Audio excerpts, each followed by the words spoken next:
This video is brought to you by my patrons and by viewers like you. Greetings, groovy people. Welcome to Blue Dragon Art. I'm the self-proclaimed Blue Dragon. This is an art channel where I discuss whatever interests me that is within the sphere, the realm of artistic expression. This week, I am going to do an abbreviated version of a video that I'm going to go into a lot more detail about next week. It's going to be more rambly.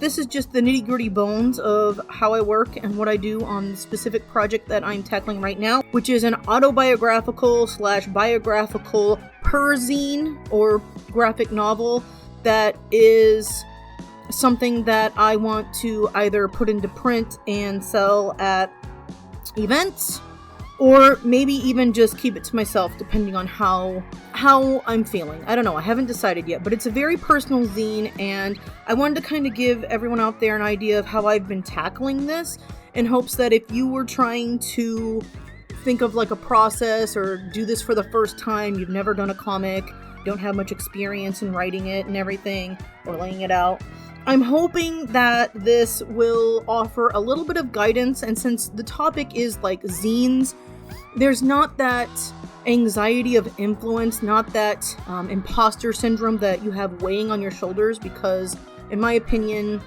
if you're working on a zine, it's not that you can't have it be something that is a quote-unquote professional level, but zines being much more underground kind of lend themselves to having like a more raw energy to them, and they don't have to be like industry standard for you to be able to tell your story. So without any further ado, wow, I'm just gonna run right into that. This is writing a short section for a biography, my process.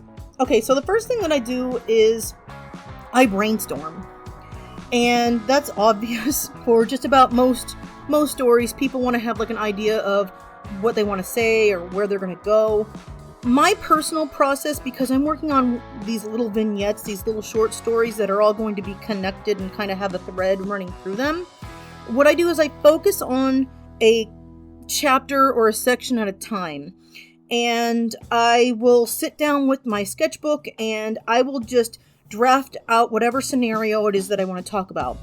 For instance, the beginning of this zine that I'm working on, about halfway through working on different sections, and talking with my classmates in the comic process class that I'm a part of, I came to the realization that, one, we needed to focus on like a theme and actually like know what our theme and our goals are with this in a way. And two, I was starting to feel like, because of what I was focusing on, I didn't want to like send the wrong impression or the wrong message to people reading it, because I'm talking about like my relationship with my parents, specifically with my dad, and I'm gonna have some details in this story that are very painful and inexcusable, but I also have so many good memories.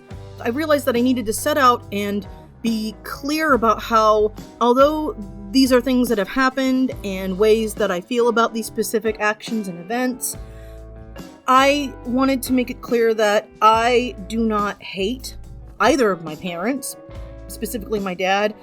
I wanted to kind of make sure that that was clear at the beginning of the zine, because I know that I'm going to be getting into some things that are just inexcusable later on in this process. So the example is, I decided I wanted to do a short introduction. And by short, I mean there's 7 pages. Most of these sections are like 7 to 8 pages long. For me, I decided early on that that was going to be the most comfortable for me to work with. I also have some sections that are shorter. I have one that's only like 3 pages long, which is discussing, I actually did a video on that, so I'm not even going to go into detail. Go watch Till the Morning Comes if you want to know what that was about. So brainstorming, I come up with a little story that I want to talk about. This section that I'm using as an example is called a beginning song. What I brainstormed, how I did this, was I just wrote down all my thoughts, the topics, the points that I wanted to make. Points being, 1, I don't hate my dad. Two, the reason why there's so many like musical references is because music is an integral part of my existence, and I quite often, lean on music to get myself through different things. When I hear music, it evokes different feelings in me. And in my dad's final days, music is the only thing that could reach him as he was passing.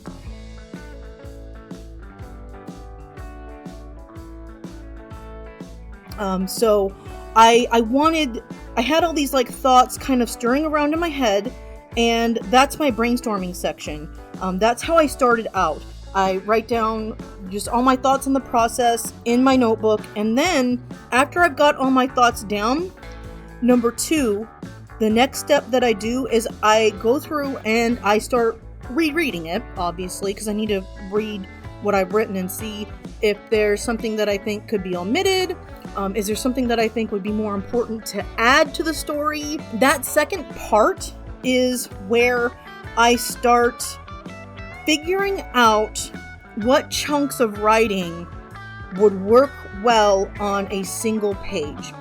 So I reread it, and then I read it another time, and I start dividing the text up with lines and writing page 1, page 2, page 3. And as it turns out, as I've mentioned, 7 pages seems to be kind of like the right length for me to encompass the majority of what I want to say in each section. Although sometimes it's more and sometimes it's less. There's a section that I have that's going to be called With God on Our Side, which is a Bob Dylan reference. I'm talking about the Midwest and where I come from. That section, when I went to thumbnail it, which I'll get to in just a moment, ended up being 8 pages. But it's after that brainstorming session and after reading it that I really start setting down and delineating how many pages that specific story that I'm telling is going to be. And clearly I'm applying this to like different sections in a larger work, but I think that this can work for a 30-page story too. Maybe it's not like a fantasy novel. If you're doing like a fantasy graphic novel, obviously you're going to do a hell of a lot more work than just some brainstorming. It might start with brainstorming, but since this is like an autobiographical thing and a biographical thing, I'm not doing world building. So if you want to apply this to something that's like fiction, you might need to do like more work and research and writing. But if you're doing something that's like telling your own story, we're already living in the established world. You might need to have some references, as I am, about like where I'm from and what things were like and why that is applicable to my specific situation or your specific situation. But overall, that's why I'm kind of skipping like this whole concept of like world building. But if you were trying to apply these steps to something larger, that's fictional, then you obviously are going to have a few more steps and a lot more work to do. But you could probably do it and like, take this framework and apply it and like add some more steps to it to make it more applicable to what you're doing. You'll also note that I didn't mention character sheets, and that's because there are no, my real life and my photos are the characters, so I have references and shit. So once I've gone through that section and kind of broken my text up into different pages, that's when I start my thumbnailing process. That's the third step, is thumbnailing. I've broken up my brainstorming, removed things, added things that I thought was necessary, and now I'm going to start thumbnailing each of those pages that I've designated with that text. Thumbnailing is nice because it's going to help guide your sketching. It's going to help guide your page. When you're going through the thumbnailing session, you're going to notice that, maybe I'm saying too much. You can keep revising your text while you're working on the thumbnails, and even when you get to the sketching stage. Thumbnails don't have to be like highly detailed. I personally make mine relatively detailed, and I've got some examples up here that I want to show y'all. But you can also keep them a little bit more loose, because technically speaking, between the thumbnailing and the sketching actions, you actually have like technically another step, which is going to be number 4, creating the breakdown. I'm too lazy for that, and I don't have enough time for that. The difference between a thumbnail and a breakdown is that the breakdown is a very detailed thumbnail. You're really fleshing things out so that you know where you're going to put the text, and you know where the figures are, and you know what you're going to draw and how the panel layout is going to be. When I make thumbnails, mine are kind of like in between that stage. And I've been doing this long enough that I can kind of translate, like as long as I've got where things are going to be placed, I know that when I move on to the sketching session, I don't need to have like a more detailed breakdown. That's when I kind of do the breakdown, is I kind of merge those two steps together. But if you're less experienced and you have trouble like translating your own sketches, your own little thumbnails in your mind, then it might be helpful for you to step 4, work on the breakdown, which, as I just mentioned, is taking those thumbnails and fleshing them out more and preparing that for when you actually sit down and start sketching out your page. Step 5 is doing the sketch work. Whatever size you're going to work in is going to, kind of be your decision. I'm not going to get into that much detail about page size and everything. Personally, I work 8.5 by 11. That's a standard letter size. I use Bristol. I always start out my sketching with the guidelines because I know that I am probably going to be printing this at some point. And as long as I keep all my sheets standardized, I can put that into InDesign or whatever you're going to work in, and I'll be able to print it off and it'll shrink it down if it needs to, and I can make sure that nothing like extends outside of the paper that I'm printing on. So if you're going to print it, that's a whole other conversation, and that's not going to be in this video. If anyone's interested in that, I can talk more about it. Again, I've done other videos on my channel before, but it's been quite a few years, and I don't think anyone wants to watch that series because it's super fucking long. But at any rate, step 5 is to start the sketch. And as I was saying, what I do is I measure a bleed on my paper of about 0.25 inches. Like, it technically could be a smaller one. I think it's supposed to be like 0.125 inches, like on each side. But I don't have time to piss around with that with my ruler. I just do 0.25, and if a little bit more gets cut off, if a little bit less gets cut off, whatever, it's fine. But that's the bleed that I measure on there. I then put in the 0.5 margin because I'm working in a way that actually does have panels. There are plenty of graphic novels and perzines that do not have panels. You do not have to box yourself in. You can be experimental, but that's just kind of how I personally work. There's a lady who's in my class. She's probably about 10 years younger than me. And she is doing like a really fascinating zine about her trip to Korea and meeting like the elders and trying to reconnect with like her family's ancestry. And she doesn't really have like panels and stuff, but like it works. It's super experimental. It's very interactive. So like when she makes her zines, they have like moving parts and stuff. It's very complex. But the long and the short of it is, you can work in panels like I do, and that's why I like to make sure that I have that margin. Or you can, be a little bit more experimental and just make sure you have that margin delineated so that you're working within the live area, which is the middle space that is not under threat of being cut off if you take it to the printer and have it print off and have a machine cut it down. If you're doing a zine, you're probably going to be cutting it yourself.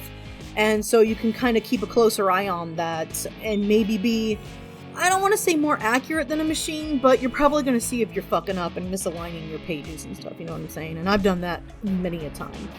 So as part of the sketch section, I finish up doing like the margins. I have my live area marked down. And then what I start doing is I start sketching in what is in my thumbnail / breakdown. And the nice thing about it is that, like, because I use thumbnails versus like a more detailed breakdown, I found that I can actually sometimes kind of change what my idea is from the thumbnail. For instance, I have a section that I'm going to be talking about next week where I go into way more detail with this process, where I was going to have like a reference to Guns N' Roses, and then when I got down to the actual sketch session, I didn't want to talk about that. I thought it was kind of silly and a little off topic from what was actually being the focus of that chapter or that section. So I ended up having that in the thumbnails, but I took it out because I didn't think it was necessary. So when you're sketching, you're sketching what you're going to be inking over. You can make a few changes if you're experienced enough, or if you want to give it a go, if you want to experiment. You don't have to be experienced, that's fine. But you're sketching what you're going to be inking, essentially. Once I have the sketch done, all of the text I'm handwriting because it is more personal and I need to work on my handwriting and my text and everything. But once the sketch is done, step 6 is to ink. You can do it digitally. The woman that I was talking about earlier, she's working on her zine digitally. Me, I'm using Sumi ink. That's just the medium that I prefer. But yeah, you ink it out. I don't need to go into detail about that. If you want more detail, I can do a video on that at some other point. And then step 7 is for me doing a color wash. And next week's video goes into detail about the color wash. I'm not going to do that here because I want to keep this short. But if you're coloring digitally, that would be your next step. Or you don't even have to color. Maybe you've detailed things enough with like your line work that you want to keep it black and white and you're doing all the shading with hatching and stippling. That's cool. Maybe you want to add like color to it digitally or physically, traditionally. That's fine too. That's this step. And then the final step would be scanning it in and putting it all together, either in a document to be printed or in a document to create a PDF, whatever you so desire. If you're doing a PDF, you're probably going to have it be like a readable version. And so you would just put it in page order. If you were planning on printing it, there's a couple ways you can do it. I have videos on how to lay out your work to be printed, because you have to think in a really weird way because of the way it's flipped and printed and duplexed. But also, my partner has created a tool called Imposify. It's totally free. It's open resource or open source, whatever the fuck it's called. It's on GitHub. I will put a link to that down in the description because we are dirty hippies and we believe in resources like that being free. But yeah, I'll just put it in reading order. I don't want to make 2 separate documents, but I will have the zine in reading order and then I will drop it in Imposify, and then it does the work for me and creates a document that all I have to do is hit print and have it flipped, duplexed on my printer, and boom, I can print it off. That is the long and the short of my process working on a section for this longer personal zine that I'm working on. I hope that this is helpful to people. Again, I'm having a much longer video on this next time because I want to do it. I don't care if I'm putting 2 videos of the same subject out in a row or not. I'm not ever going to monetize, and I do what I want to do, and this is what I want to do. Nah. So anyway, thank you all so much for listening. If you've got questions, let me know down in the comments. I will have this step-by-step in the description also, as well as chaptered out. I'm trying to keep it short because next time's video is going to be much longer. So yeah, thank you so much for watching. Let me know if this helped. Let me know if you have steps or ideas or ways that you do things that you find helpful. Share it down in the comments below. Peace and love. Fare you well, and keep on trucking.